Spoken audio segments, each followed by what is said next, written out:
प्यारे दोस्तों, आप में से बहुत सारे ऐसे लोग होंगे जिनके पास नॉलेज बहुत है, लेकिन उस नॉलेज को उपयोग करके आप कभी लाइफ में सेट नहीं हो पाए हो। आप जैसा चाहते हैं वैसा आप जीवन में स्टेबिलिटी नहीं ला पाए हैं। आप में से बहुत सारे ऐसे भी हैं जो पब्लिक सर्विस कमीशन की तैयारी कई वर्षों से कर रहे हैं, लेकिन अपेक्षित सफलताएं उनको नहीं मिल पाई है। खासतौर पे मेंस एग्ज़ाम जो देने जा रहे हैं वो तो बहुत ही ज़्यादा मेहनत करते हैं, और मेहनत कर करके उनको जब रिज़ल्ट नहीं मिलता तो निराशाएं उत्पन्न होने लगती है।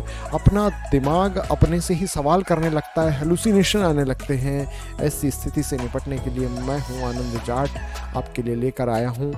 आप कैसे टॉपर बन सकते हैं, कैसे आपका सिलेक्शन हो सकता है, बहुत अच्छा स्कोर आप कैसे अचीव कर सकते हैं, फर्स्ट रैंक आप कैसे ला सकते हैं, और फर्स्ट रैंक लाने वालों का फार्मूला आपको मैं बताने वाला हूं, जिसको मेंस में आप इम्प्लीमेंट करेंगे तो आपको बहुत अच्छा नंबर मिलेगा। और मेरी शुभकामना है कि आप फर्स्ट रैंक पर जरूर पहुंचेंगे।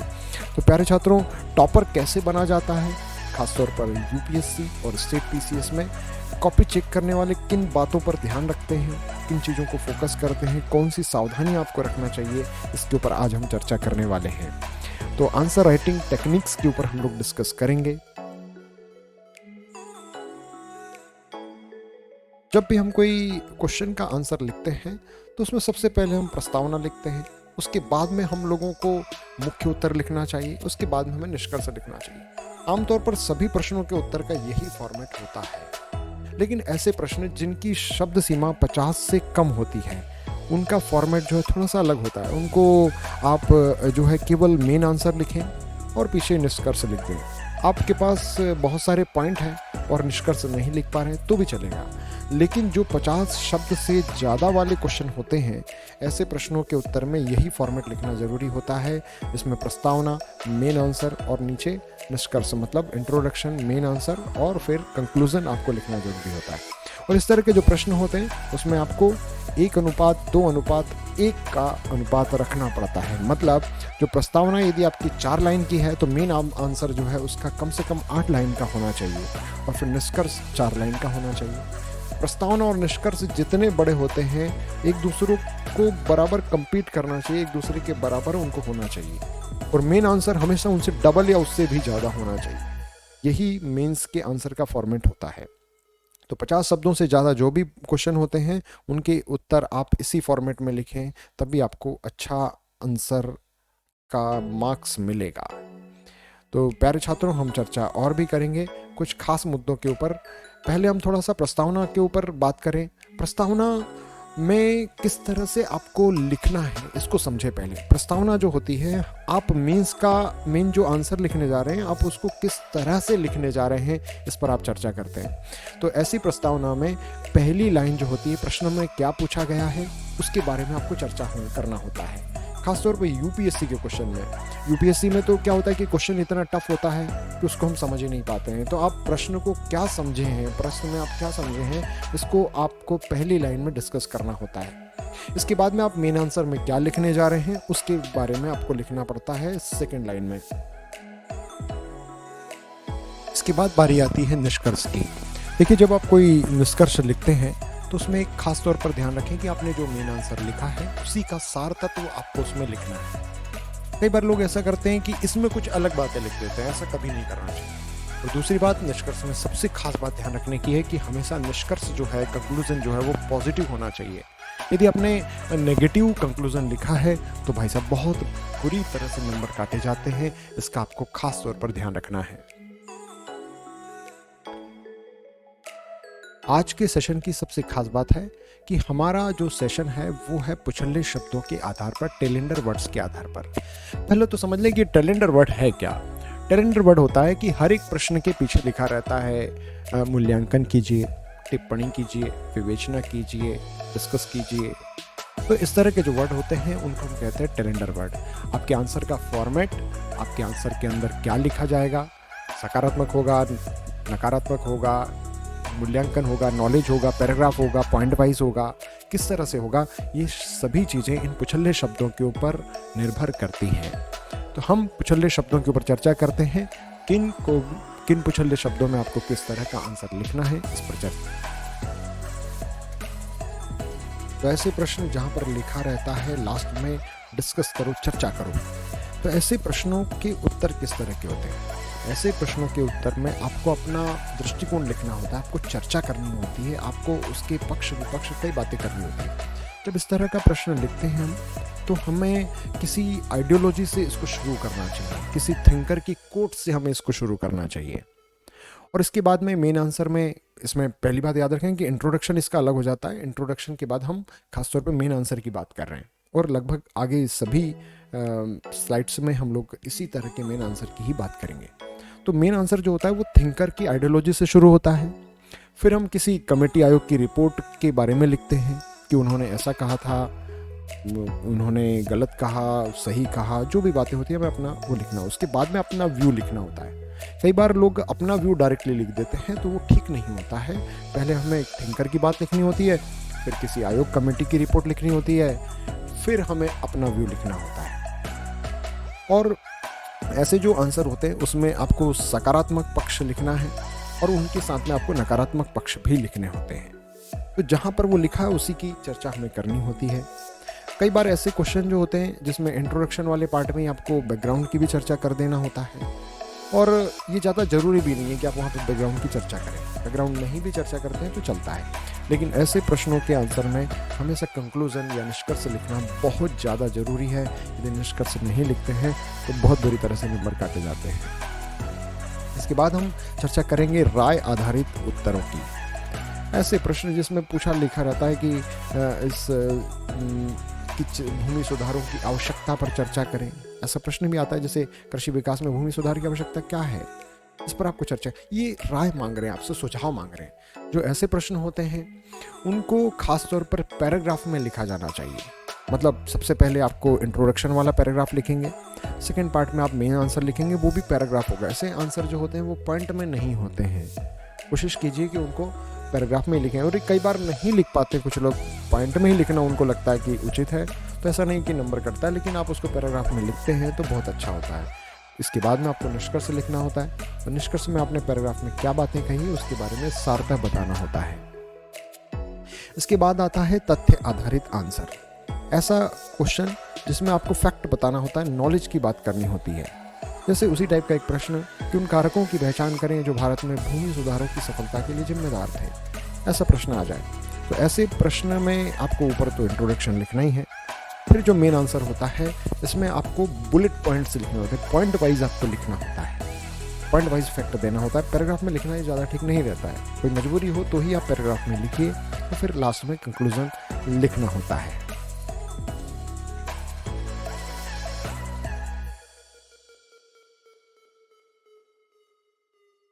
जो 50 शब्द से कम वाले क्वेश्चन होते हैं उसमें जो मेन आंसर होता है उसमें खास तौर पर आपको ध्यान रखना है कि इन वाक्यों में लिंक जरूरी नहीं होती है। लेकिन जो 100 शब्दों से ज़्यादा वाले क्वेश्चन होते हैं उसमें हर एक पॉइंट की लिंक आपस में जुड़ी हो, इसको ध्यान में रखना होता है।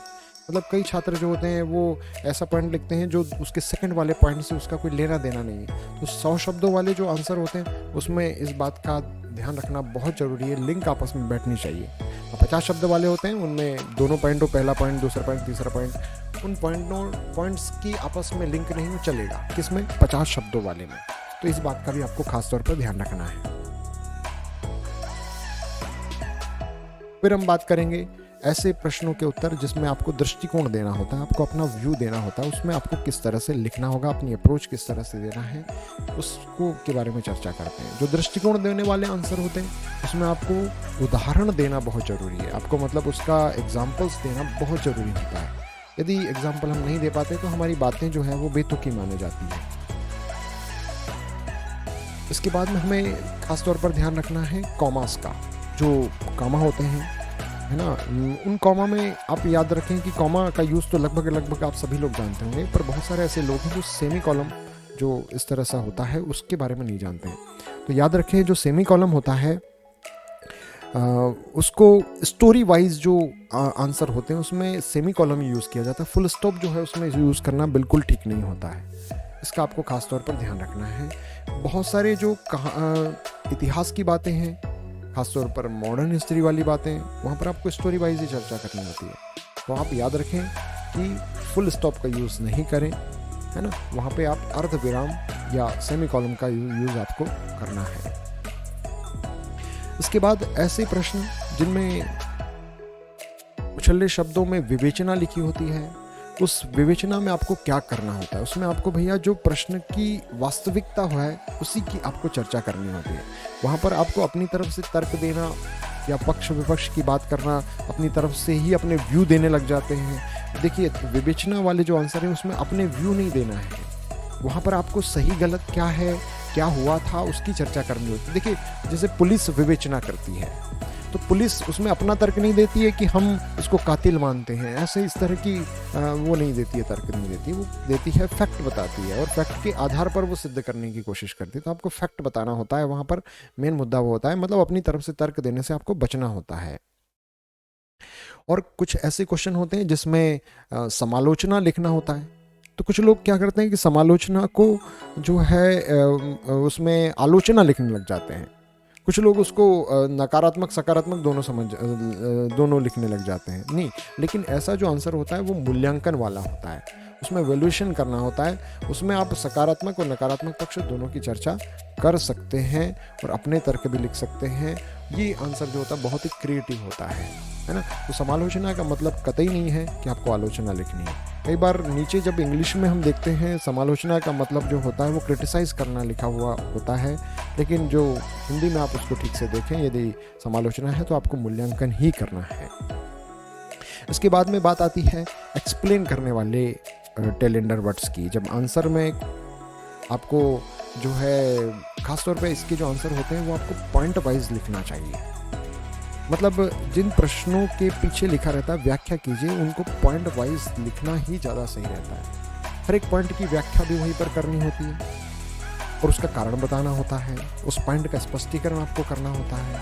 यही इस क्वेश्चन के आंसर का फॉर्मेट होता है। फिर हम बात करेंगे एग्जामाइन या क्रिटिकली परीक्षण कीजिए, विवेचना कीजिए या आलोचनात्मक परीक्षण कीजिए। इस तरह के प्रश्नों के ऊपर बात करते हैं। इस तरह के जो प्रश्न होते हैं उसमें आपको मेन आंसर में पक्ष विपक्ष दोनों की बात करनी होती है। आपको ऐसे आंसर जो होते हैं वहाँ पॉइंट वाइज लिखने से बचना चाहिए, बहुत ज़रूरी हो तभी पॉइंट वाइज आप लिख सकते हैं। और कोशिश हो कि आंसर जो है हमेशा पैराग्राफ में हो। प्रश्न का उत्तर जो है उसका ख्याल रखें कि उन्हीं मुद्दों का विश्लेषण करना चाहिए जिसके बारे में पूछा गया है। ज़्यादा ज्ञान झाड़ना वहाँ पे बिल्कुल भी सही नहीं है। ऐसे आंसर में आप जो बातें उचित हैं वही लिखें, अपनी तरफ से बहुत ज़्यादा लिखने की कोशिश नहीं करें, लेकिन आंसर में हमेशा कंक्लूज़न लिखना बहुत ज़रूरी है। इसमें बिना कंक्लूज़न के कुछ लोग लिख देते हैं तो उनको नहीं नंबर मिलता है। आपको खासतौर पर इंट्रोडक्शन और कंक्लूज़न जरूरी ध्यान रखने की आवश्यकता है। और ऐसे क्वेश्चन जिसमें उदाहरण दीजिए, इलुस्ट्रेट कीजिए, ऐसे क्वेश्चन होते हैं, लास्ट में लिखा हुआ होता है। तो ऐसे आंसर में आंकड़े लिखना बहुत अच्छा माना जाता है। जब आंकड़े लिखे होते हैं तो आपको बहुत अच्छा नंबर मिलता है। इसमें आप किसी आयोग कमेटी की रिपोर्ट्स को वहाँ पर एग्जाम्पल दे सकते हैं, उनका रेफरेंस दे सकते हैं। ये बहुत अच्छा तरीका है। ऐसे जो आंसर होते हैं इसमें किसी थिंकर की बात को लिखना अच्छा नहीं होता। मतलब आप किसी थिंकर की थॉट यदि लिख भी रहे हैं तो उस थिंकर का नाम मत लिखिए प्लीज। फिर आती बात स्पष्ट व्याख्या कीजिए, इलुस्ट्रेट कीजिए। इस तरह के क्वेश्चन होते हैं। इसमें आपको क्या होता है कि आपको क्लियरेंस देनी होती है। आपको वो जो प्रश्न पूछा गया है उसके बारे में स्पष्टीकरण देना होता है, उसको क्लियर तरीके से आपको बताना होता है। ऐसे जो प्रश्न होते हैं इसमें ध्यान रखिए कि कभी भी आलोचना मत लिखिएगा। आप ये उसको यदि क्रिटिसाइज कर देते हैं तो बुरी तरह से नंबर काटे जाते हैं और कई बार तो पूरा क्वेश्चन का आंसर ही काट देते हैं, उसमें 0 मार्क्स मिलता है। तो याद रखें, जहाँ पर स्पष्ट व्याख्या करने वाली बात होती है वहाँ पर आपको क्रिटिसाइज नहीं करना है, आलोचना बिल्कुल भी नहीं करना है। और अपनी तरफ से कंसेप्ट लिखने से बचना चाहिए। लिख भी सकते हैं जब हमें कोई अपनी तरफ से कंसेप्ट याद नहीं आ रहा है तो, लेकिन जो किताबी कंसेप्ट हैं, जो आपने पढ़ रखे हैं, जो कोर्स में हैं, उन्हीं को लिखना सही होता है ना। ऐसे जो आंसर होते हैं उनमें कंक्लूजन नहीं लिखना चाहिए।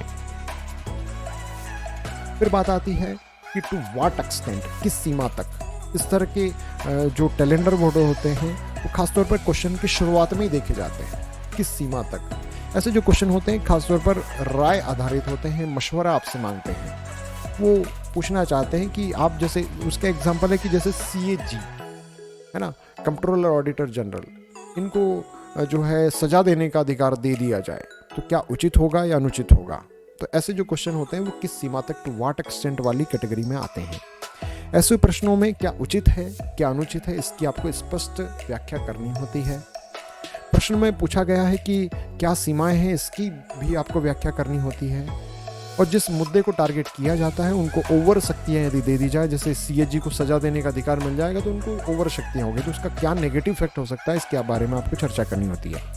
लेकिन ऐसे जो क्वेश्चन होते हैं इनके आंसर में सबसे पहले किसी कमेटी या जो कमीशन होते हैं, आयोग एवं समितियां जो होती हैं, उनकी रिपोर्ट को आधार बनाकर आंसर लिखें, ये सबसे ज़्यादा जरूरी है। अपनी तरफ से ही सीधा सीधा लिख देना उचित बिल्कुल भी नहीं है। सबसे पहले आंसर जो होता है, मेन आंसर, इसमें आपको कमेटी और कमीशंस की रिपोर्ट को बेस बनाना होता है। उसके बाद में लास्ट में आपको निष्कर्ष लिखना होता है, और निष्कर्ष जो है उसमें आपको मेन आंसर का ही फॉर्मेट जो आपने लिखा है उसका कंक्लूजन लिखना है। फिर आती है बात सार्थकता व महत्व वाले क्वेश्चन की, जिसमें लास्ट में लिखा होता है सिग्निफिकेंस एंड इम्पोर्टेंस। तब ऐसे जो क्वेश्चन होते हैं उसमें आपको उस टॉपिक की भूमिका बतानी होती है, उसके बारे में आपको डिस्कस करना होता है कि इस चीज़ के होने से क्या फ़ायदे हैं। ऐसे प्रश्नों के उत्तर हमेशा पॉजिटिव होना चाहिए, सकारात्मक होना चाहिए। इसमें आप यदि नकारात्मक लिखते हैं, आलोचना लिखते हैं, क्रिटिसाइज कर देते हैं, तो भैया पूरा क्वेश्चन का आंसर काट दिया जाएगा, आपको 0 मार्क्स मिलेंगे। कभी भी क्रिटिसाइज इस तरह के क्वेश्चन में कैलेंडर वर्ड्स में नहीं करना है।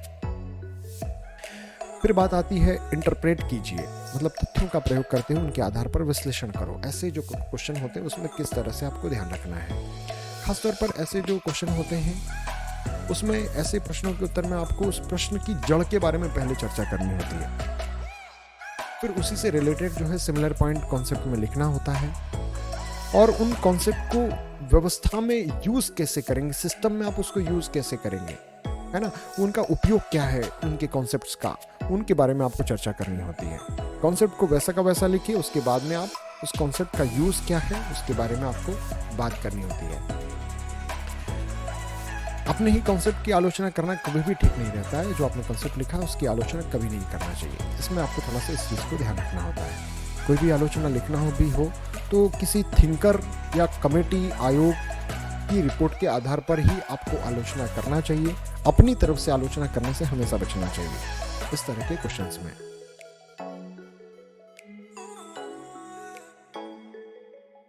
फिर बात आती है आउटलाइन, रूपरेखा वाले क्वेश्चंस की। ऐसे प्रश्नों के उत्तर में जो पूछा गया है उसकी मुख्य विशेषता आपको बतानी होती है। कोई भी आलोचना या नकारात्मक पक्ष लिखना सही नहीं है, हानिकारक होता है। जब रूपरेखा पूछ रहे हैं भाई आपसे, तो वहाँ पे आपको विशेषताएं बतानी है, आपको उसकी मार्केटिंग करनी है के हिसाब से। वहाँ पर आप आलोचना लिखें, नकारात्मक पॉइंट लिखें, नेगेटिव पॉइंट लिखें, बहुत बुरी बात हो जाती है वहाँ पर। फिर कॉपी चेक करने वाला सोचता है कि हमने पूछा क्या है और ये लिख क्या रहे हैं। ऐसे प्रश्नों में एक बात और ध्यान रखनी होती है कि आपको कम से कम शब्दों में अपनी पूरी बात कह देना होता है, और इसमें थोड़ा सा शब्द सीमा से बंधे रहना जो है उचित होता है। और निष्कर्ष लिखना बहुत जरूरी है इस तरह के क्वेश्चंस के आंसर में। और खास तौर पर आपको ध्यान रखना है कि आप बुक्स में बहुत सारे आइडियोलॉजीज पढ़ते हैं, बहुत सारे कॉन्सेप्ट्स पढ़ते हैं, तो उनको आप अपने निजी जीवन में या प्रशासनिक जीवन में आप उन आइडियोलॉजीज का किस तरह से यूज़ करेंगे, उसको आप कोट यदि करते हैं तो बहुत अच्छा स्कोर मिलता है। वीडियो को मन हो तो लाइक कर देना, लेकिन कमेंट जरूर करना ताकि मुझे पता चले कि मेरे वीडियो कौन से सीरियस स्टूडेंट देख रहे हैं, कौन सीरियस है और कौन नहीं है, कम से कम उनका नाम पता चले।